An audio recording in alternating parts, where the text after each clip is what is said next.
Our topic this evening is about relationships and self-esteem. And without having a good sense of self-esteem, we will not be able to have healthy relationships. Because if we don't know who we are, if we aren't able to know what it is we want, for one thing, or we're not in touch with our own emotions. We're human beings. We're spiritual beings on this earth, but we're human. So the spirit is inside us.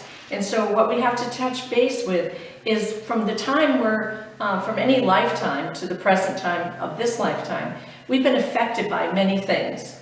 So it takes courage and it takes discipline to find out what are the things that could be possibly blocking me from having a good sense of self-esteem. It's the number one killer in the world.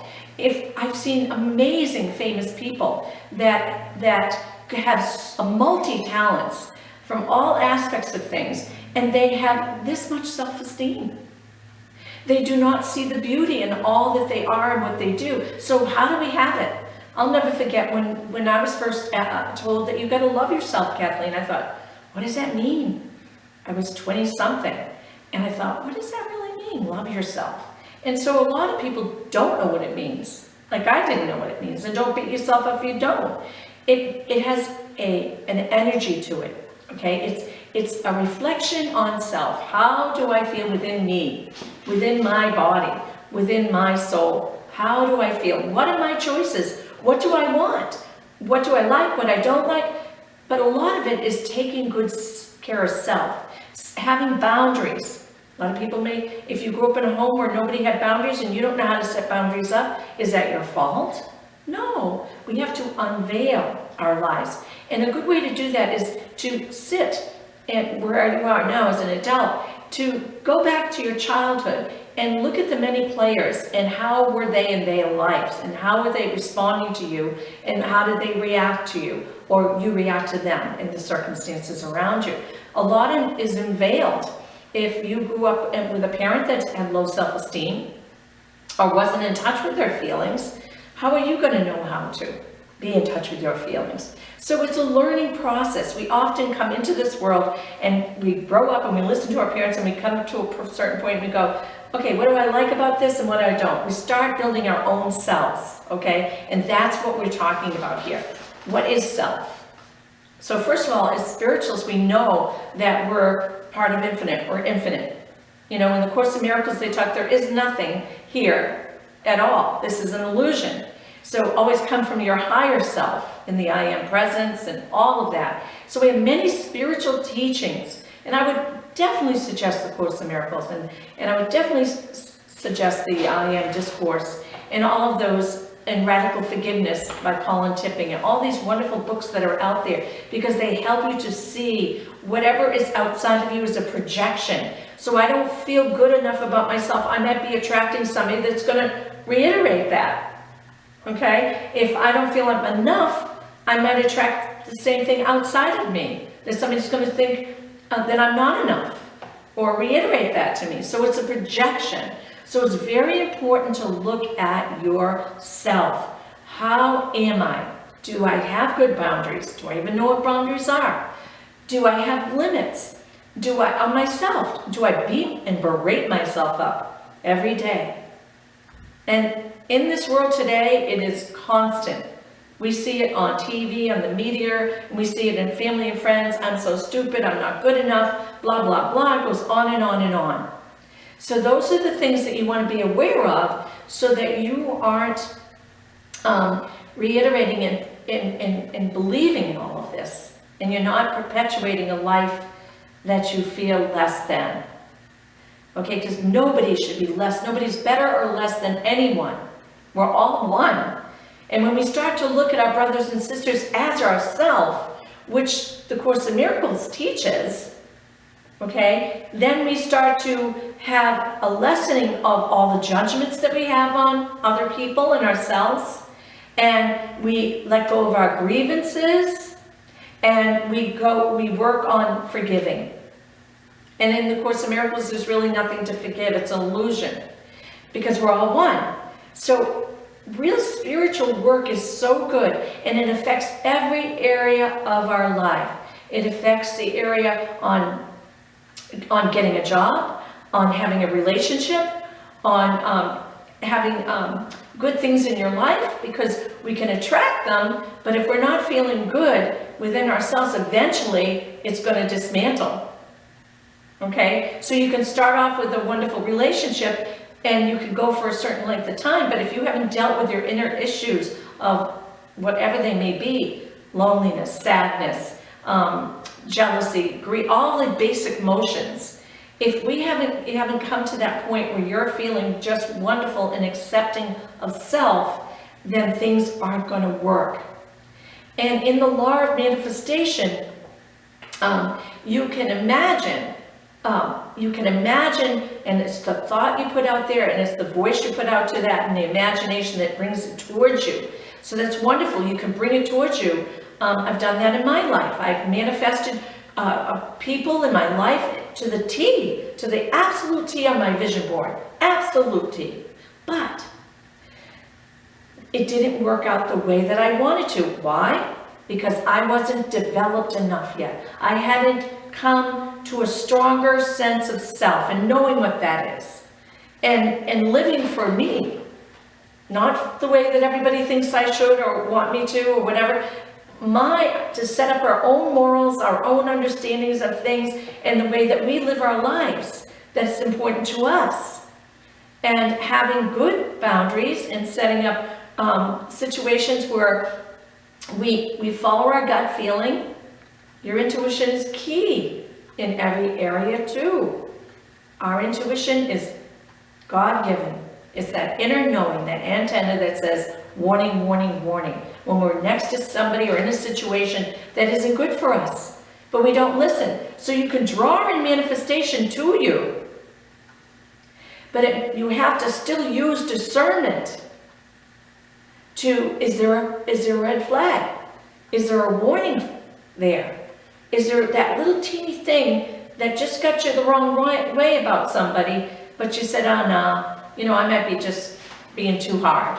Well, in my experience as a counselor, in my own life, when we discard even the smallest little things, that's infinite. That's our inner knowing that is telling us, you need to look at that. And it's when we go away from that, when we don't follow our gut feelings, is when we often are in a big mess at the end of the day. Even though this is one thing I found out in my own life, I can manifest. A lot of people can manifest. We all have that gift. We all have it. It's the universal law. But make sure that you have done your inner healing work first. Break through all those paradigms, the forgiveness, the grievances, the misbelief, or the belief that if you don't believe that there's good people out there, there's not going to be good people out there. You're going to manifest just what you thought.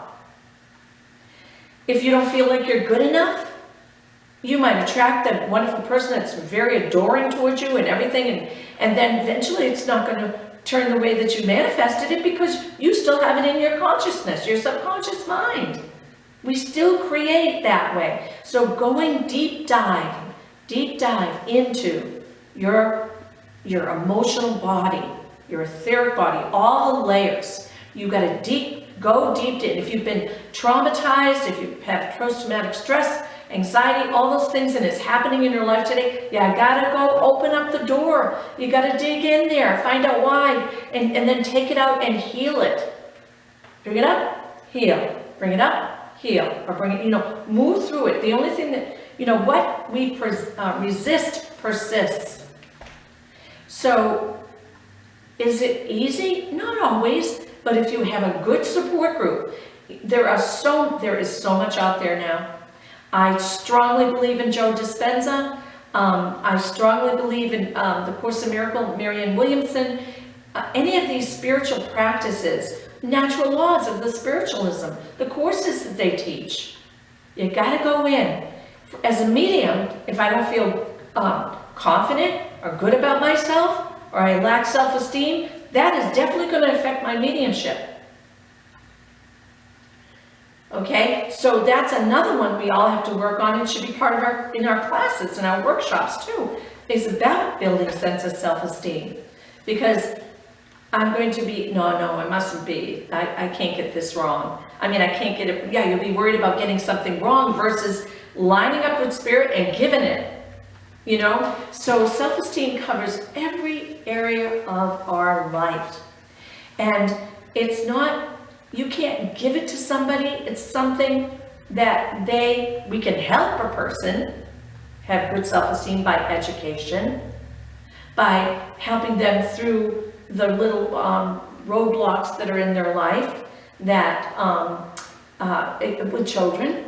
Okay, so children, you help them to learn from their consequences. You don't take it away, so they learn.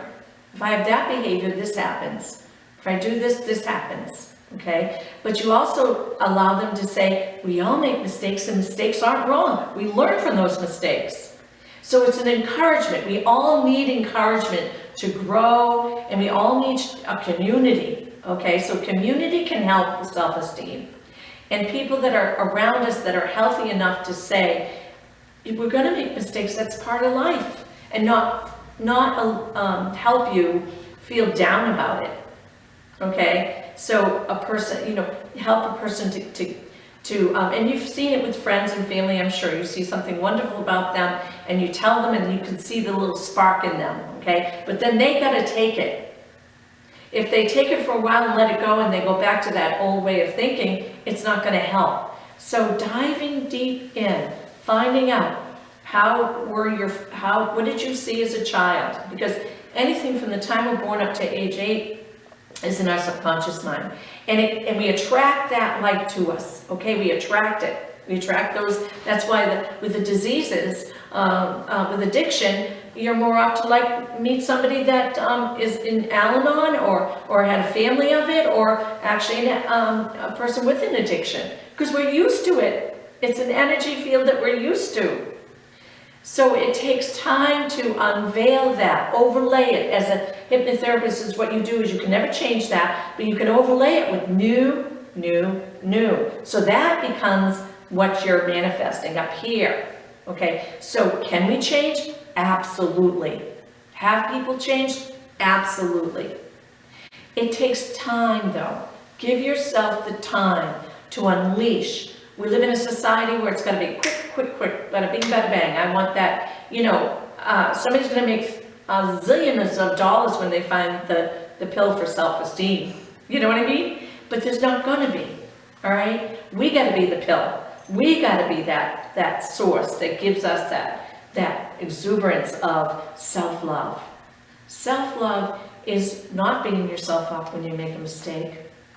Self-love is taking good care of yourself, not pushing yourself to the highest limits, that you're not sleeping, you're not getting enough exercise, you're not eating right, or whatever. There's a lot to do with self-esteem.